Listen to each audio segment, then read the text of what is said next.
I was at a party last summer. One of my friends gave me half a pill of ecstasy. I took it. It was smooth. I was enjoying myself. I don't know what it was about this particular batch, but it made me okay with pissing myself. Like the whole thing. And I was in line for the bathroom. I had all intentions on going the right way. My heart was pure, but then all the liquid fell out of my body. The whole batch fell out of my body. And I think under normal circumstances, if I pissed myself, I would have said, damn it, I just pissed myself. It's time to get out of here. But there was something about the ecstasy. You know what? I pissed myself, but guess what? I'm about to dance this shit dry. Yeah, it's very exciting. Some of my jokes have music cues. It's fun. I want to do that punchline again. Dance that shit dry.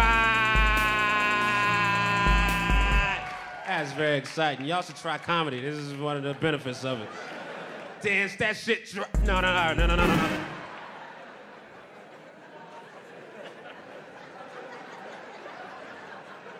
I see a woman, she looks very confused about the situation. Don't worry, you're just watching a man living out his dream in that joke.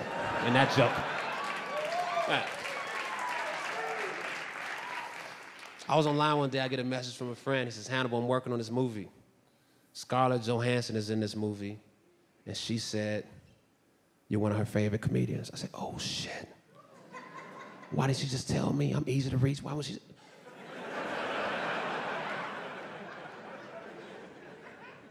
So now I'm psyched. I don't know what to do with that information. I can't hit her up. Hey, Scarlett, I heard. Where do we go from here? What's the next step? I didn't know what to do. Flash forward 2 months later, I'm in a club in New York. I see Scarlett Johansson is in the club. I'm with a friend that knows her. I say, hey man, introduce me to Scarlett. I heard she was a fan. But don't introduce me saying, here's Hannibal. I heard you're a fan. Introduce me regular style, and then we'll see how she plays it. And we go up, he says, Scarlett, this is Hannibal, Scarlett. She says, oh, Hannibal, I'm a huge fan of your stand-up. I said, thank you, Scarlett. I'm a huge fan of pictures of you. No, I didn't say that. I didn't say that. You can't say that type of stuff to people. You think it, but you don't say it. It's social norms, you know? So we speak for a little bit. She was real cool. Flash forward 2 months later. I'm in the same club in New York. I'm in line for the bathroom. Turn around. Scarlett Johansson is directly behind me. Turns out she's a dude. No.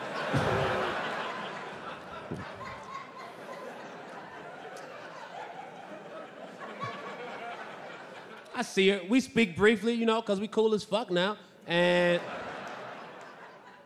I was next in line. She was right behind me. I think most dudes, you next in line for the bathroom, Scarlett Johansson, right behind you, you let her go ahead. But you know what? I'm not that dude. Not that dude. Sorry, I loved you in Avengers, but I still gotta piss, you know? Everybody in this world gotta piss, because in my mind, I'm thinking she might go, oh, wow, Hannibal didn't let me go to the bathroom ahead of him when most punk-ass dudes would have. I should totally suck his dick for that, right? You never know how stuff works. You never know how it plays out. But she went to the bathroom, I went to the bathroom. I think everything worked out for her in there. I feel like that night I might have blown my shot with her, because I was pretty faded, and whenever she would walk past me in the club, I would go, Scarlett. Scarlett. So I don't think it's gonna work out with us, but you know, you live and you learn, you adjust your game, and you miss all the shots that you don't take. If you love something, you let it go. If it comes back, you know the rest of that stuff, man. Who knows what the future holds? For me and Joe.